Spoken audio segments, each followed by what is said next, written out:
Good evening. You're with Left, Right and Centre. I'm Veera Raghav. The top political focus of the day. The Prime Minister struck hard at the opposition in a more than 2-hour-long reply to the no-confidence motion moved against the government. His charged political speech in Parliament could well set the tone for the 2024 election campaign for the Bharatiya Janata Party. As expected, given the lack of numbers with the opposition, the motion was defeated by a voice vote. The Prime Minister's speech, in which he declared confidently of a return to office for a third term, was punctuated with sharp attacks, taunts and political insinuations at the Congress over both historic issues, including decisions related to the Northeast, and the opposition party's present-day political situation. The opposition benches continuously chanted slogans demanding that the Prime Minister focus on speaking about the situation in Manipur and not about other political issues. They later walked out of the House in protest because the first and large portion of the Prime Minister's speech didn't address the issue of Manipur, which he came to later. These are the key highlights from the Prime Minister's speech. और अध्यक्ष जी देखिए मजा इस debate का कि fielding विपक्ष ने organise की, लेकिन चौके छक्के यहीं से लगे।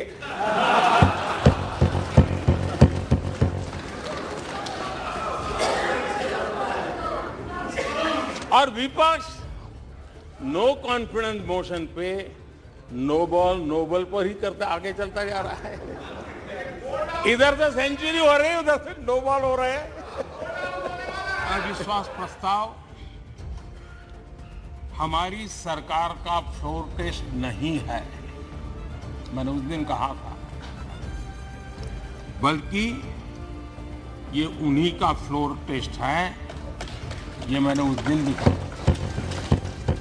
विपक्ष का अविश्वास प्रस्ताव हमारे लिए शुभ होता है। एनडीए और बीजेपी 2024 के चुनाव में पुराने सारे रिकॉर्ड तोड़ करके भव्य विजय के साथ जनता के आशीर्वाद से वापस आएंगे। देश की जनता ने जिस काम के लिए उनको यहां भेजा है, उस जनता का भी विश्वासघात किया गया है। उन्होंने सिद्ध कर दिया कि देश से ज्यादा उनके लिए दल है।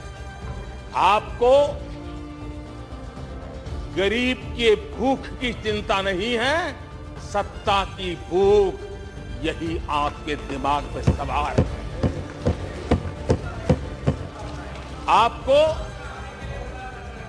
देश के युवाओं के भविष्य की परवाह नहीं है, आपको अपने राजनीतिक भविष्य की चिंता है। So what does this mean politically in New Delhi as well as for the situation in Manipur? But before we get into analysis with our guest, joining us this evening is Vasudha Venugopal from New Delhi, who tracks the BJP very closely, and also Ratnadeep Chaudhary from Guwahati, who's been tracking the situation in Manipur as well. But first to you, Vasudha, it seems to be that the Prime Minister has set the tone for the 2024 election campaign. What's the big takeaway for the BJP, and what's next as far as the party is concerned politically? Well, I think, Veera, the Prime Minister covered a lot of ground today in his speech in the Parliament. Basically, of course, when he started speaking on Manipur, the opposition did walk out. But in his speech before that, he covered a lot of points which I think would form the fulcrum of the BJP's campaign in the run-up to 2024. There are 5 or 6 points which I think I can talk to you about. And one is basically the way he talked about Darbarwad or dynasty-led politics. This is something that the BJP has often targeted the Gandhi family with, and that I think is also going to be an important point here, because today the PM talked about the way Jawaharlal Nehru or Indira Gandhi handled the crisis in Northeast, and how Darbarwad or a feudal way of working, something that he alleged that the Gandhi family practices, has been responsible for the way many stalwarts in the country have actually not been able to find their place in history. And this includes people like B.R. Ambedkar or Sardar Patel and many people like that. He also talked about the fault lines within the opposition that a lot of us are also aware of, because 26 parties with very different characters have come together, and the PM said that 26 parties have come together, but they are trying to brand a damaged car as an electric vehicle. That doesn't mean that the nature of the vehicle is going to change. So this is something that he talked about, specifically saying that this in India front, the two eyes stand for the arrogance of these parties. He called them Ghamandiya, which is a take on India, and he also India, the party that the parties are calling themselves by that name now. And he also talked especially on the arrogance of the Gandhi family. This is something that he has talked about in the past, but he put it all together today. And the third important point is, of course, the cultural oneness of the country, and this is where he attacked the DMK. And this is something that you would be interested in, because he spoke about E.V. Velu, the minister's comment on India being someplace in northern India, which of course raised a lot of criticism.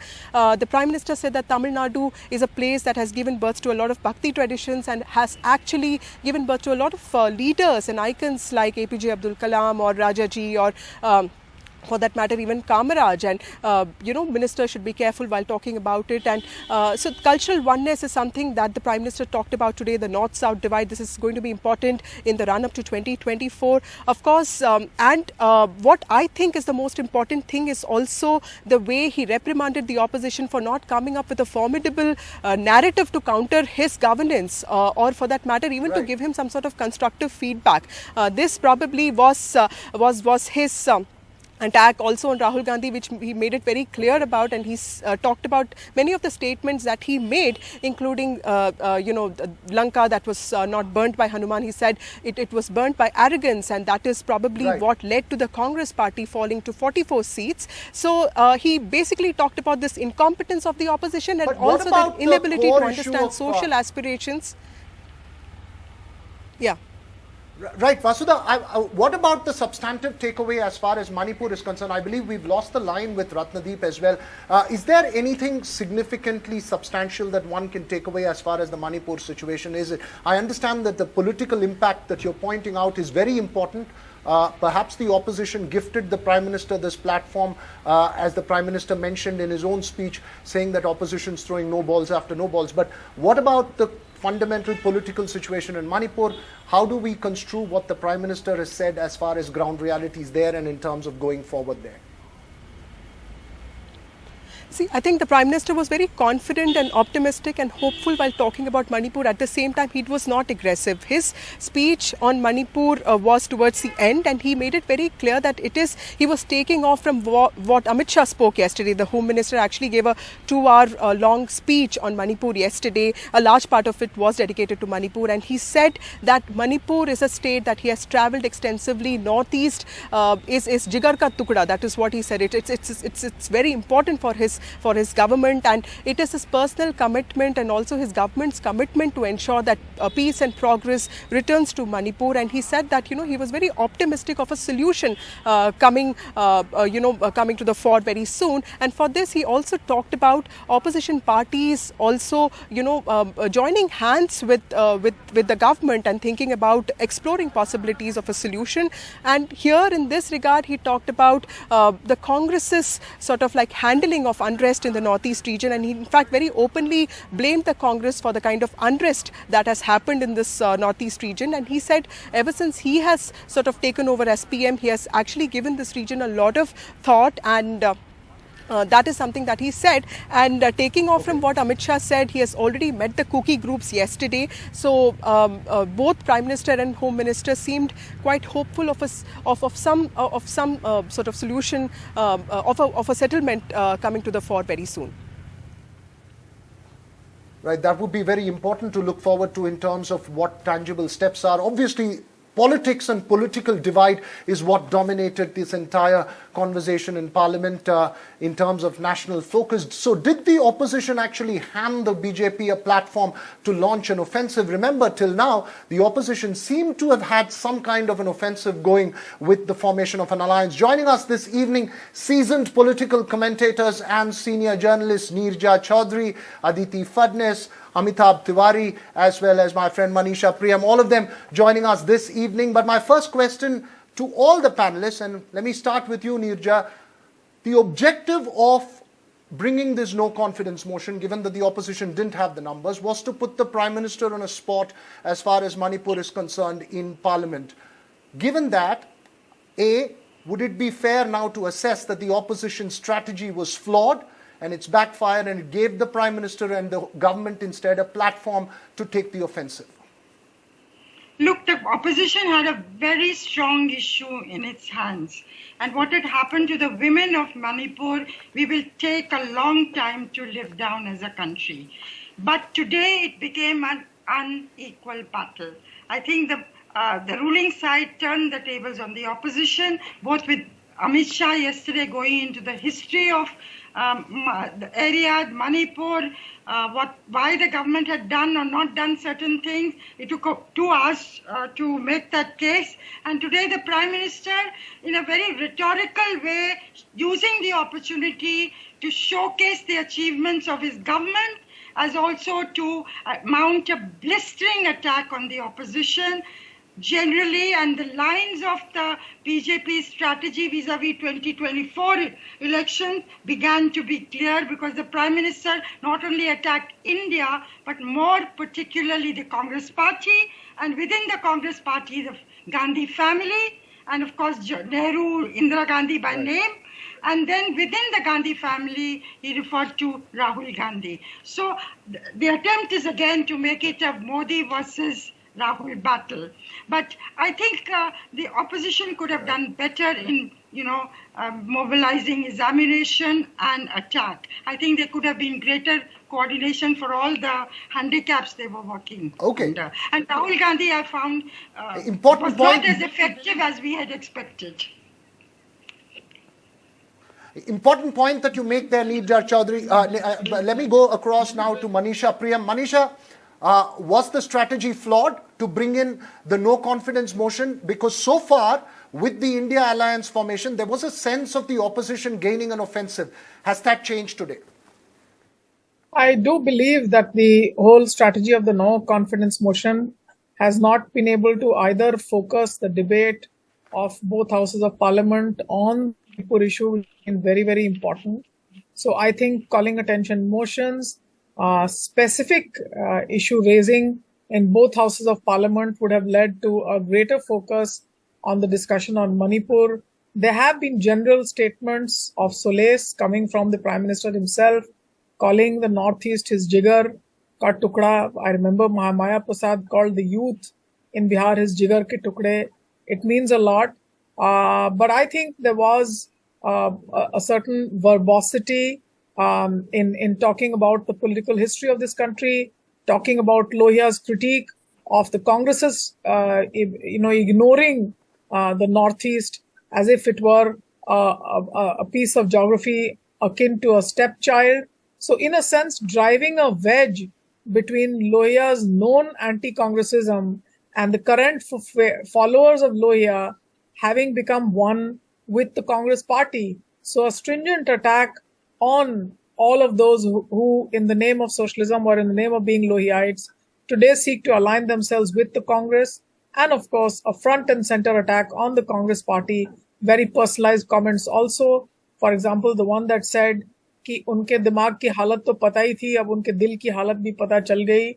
So, the jokes were almost at a slant, but the Prime Minister also using the occasion to talk about the kind of development initiatives his government has made. So front and center, it is the Prime Minister leading. And if the no confidence motion was to end on this note, where neither the Manipur issue has been discussed threadbare, nor has been the opposition able to pin, the ruling party, I think not much gained. It's not lost also the fact that just before the Prime Minister spoke, you had Jyotiraditya Scindia speaking from the other side. So a former congressman coming now to the benches of the BJP and leading a frontal attack on the Congress party itself, as if there were secrets he knew and he's lashing out against the Congress party with those secrets. Right. So as far as the optics of the last few hours of the Lok Sabha today is concerned, I don't think I heard enough on Manipur, and I did not see the government being pinned down as the opposition had told us, the citizens of India, that it would be able to do. Aditi Fadnis, Manisha Priyam making the point that as far as the optics and the audio was concerned from Parliament, one didn't hear as much about Manipur. Was the intention of the opposition largely political, less about bringing Manipur into focus or finding a solution? Was the intention of the opposition to target the Prime Minister? And what's really happened now after today? How does this move forward? Well, I don't know how it moves forward because I don't think the Prime Minister's speech about Manipur and supplying solace to the people there is frankly going to have too much traction in Manipur. The wounds are still fresh. Both sides expected that the Prime Minister would endorse their position, that the Prime Minister would label them as the victim. He has not done that at all. And the overall speech is bestowing equivalence between himself and Rahul Gandhi.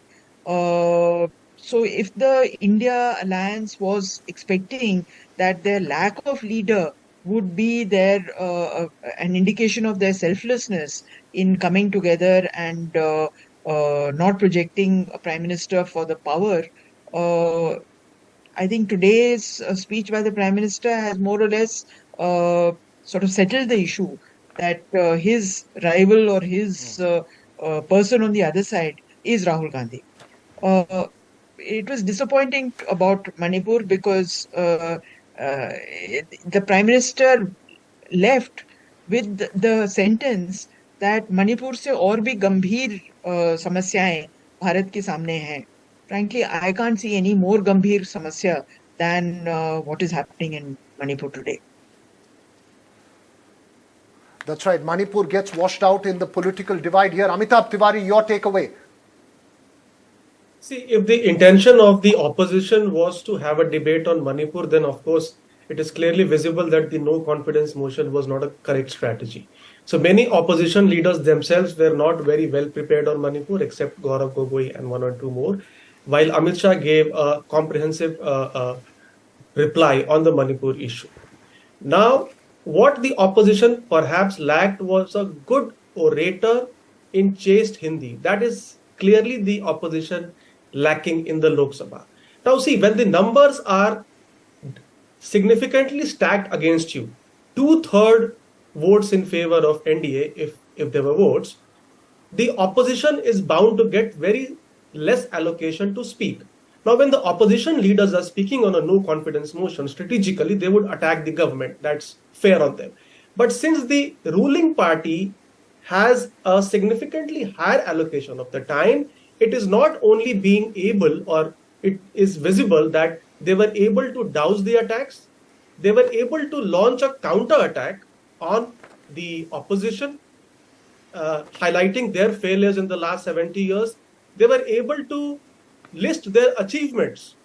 We've done this, we have we're going to make India the number 3 economy in the third term, etc., and also launch a vision.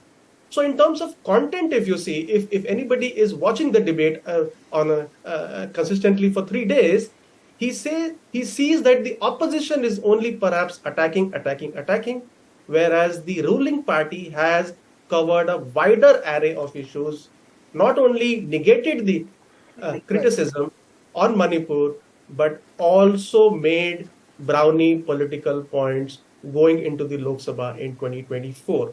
And the star campaigner also for the Congress clearly seemed to be ill prepared for the debate.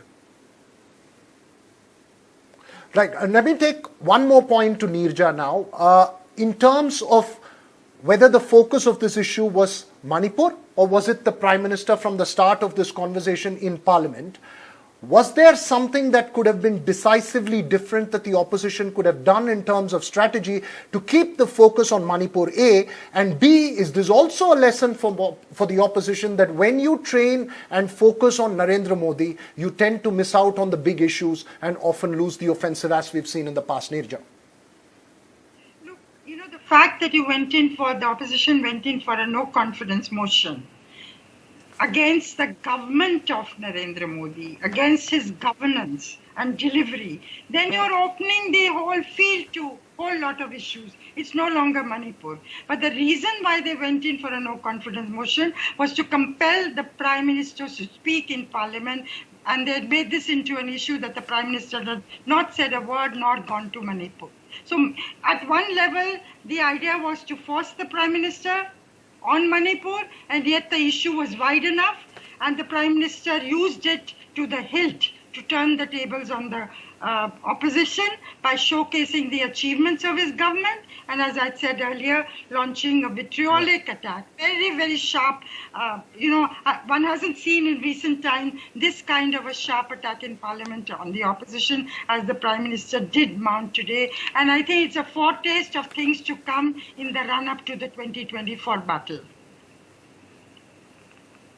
Right, you make an important point, the run-up to the 2024 battle, as has been pointed out by several observers. But in terms of the situation in Manipur itself, what is the one big takeaway that one can take from this? Aditi, would it be right to say that this categorically outlines that while, yes, the Prime Minister expressed concern, there is an offensive pitch in that, in the sense that there's not going to be any compromise on the situation or the party's position or the government's position in Manipur, and whatever solution that needs to be worked out there, or how we go forward, would be with the present status quo, with the Chief Minister at the center of it, and then build around that. Would that be the takeaway that one takes on this?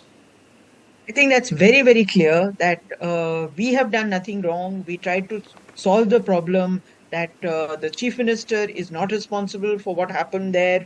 The people of Manipur are not responsible. Then who is actually responsible? Well, you are not getting any answers from the government on that, which is very distressing, and it should, actually make us all feel very ashamed of what is happening in our country. Manisha Priyam, in terms of the larger political import, that's a strong statement from Ashwini. In terms of the larger political import, what do we see? Are we going to see a decisive shift in terms of how the government is going to now deal forward? Does this mean, would this mark as the decisive day when, because there are several organizational issues before the BJP as well, that there are going to be decisive decisions that are taken, and we start the run-up to 2024 from today? So, in a sense, two things are very, very significant politically. Whatever can happen in any state in India, the Parliament is not going to be able to discuss it fully. I mean, the people of this country wanted to understand why Manipur happened. Not all of us happen to be deeply rooted in Manipur, but at the same time are very disturbed by what has happened. We could belong to any political party. So there's been some emotional consolation given to us. But what happened? I mean, we vote a government to power for certain reasons. We believe that law and order will take care of our lives, irrespective of what ethnic origins we belong to, what caste origins we belong to, whether I am a Bihari living in Delhi, whether my gender is this or that. Now, that sense of feeling of belonging has been disturbed, it's been shattered. I didn't find the answers to that. So is there a way of interrogating a ruling party and finding answers to failures? I think now state arenas will remain siloed in their own sense. Whoever can understand which tribe fights which one, which caste is antagonistic to which one, they can understand why women should get killed. Now that's not a great answer. There are procedural lapses. The law and order machinery has failed. There are provisions of the constitution that have not been applied in Manipur, but the parliament has not been able to interrogate enough on these matters. Therefore, state level politics is not going to be of much significance to discussions in parliament. Second, as far as the next election is concerned, it is quite clear that although the BJP and the Prime Minister has got an NDA around him, it is he who is going to soldier the elections forward. It's his leadership under which the BJP is going to take these elections. Now it's already election time. And the speech making, as you can see, is replete with facts of history, of who gave a daga to whom, what happened to Lohiite socialism, etc. So all strands of history are being invoked. They are being invoked by a capacity of speech making that is extraordinary. The other side doesn't seem to have a Hindi speech maker of the same quality. And if the other side is strong with its state level issues and state level leaders, they will all come with their small issues, which will never be really understood nationally. So it remains a dilemma whether the Rajya Sabha, which is the House of States, the Rajya Sabha is supposed to discuss and deliberate the issue of states. That also should have been able to rise up to the occasion and discuss the tragedy that is Manipur today. One hasn't seen that. Let's see what happens. But certainly state level issues are not going to become political issues for the center. That's a very important, larger parliamentary democratic question itself that you're raising about how the focus of the parliament on state issues. Amitabh Tiwari, whose responsibility was it then to ensure that the debate focused on substantive issues as far as Manipur is concerned? As Aditi was also pointing out, it was a strong comment. So who do you think was responsible? And B, has politics overshadowed an enormous human tragedy that we are witnessing in this country? See, it is the responsibility of both the ruling party as well as the opposition to debate substantive issues in the parliament. In the last 9 years, what we have seen is that the political parties have taken a very hardened stance. And it has become sort of an ego issue also, or ego tussle. So the Prime Minister does not attend the parliament for the first 2 days of the no confidence motion. You have Rahul Gandhi skipping Modi's speech in between. So there is a lot of now acrimony or tension between the opposition and the ruling alliance, despite representing different ideologies, which was not perhaps visible in the past.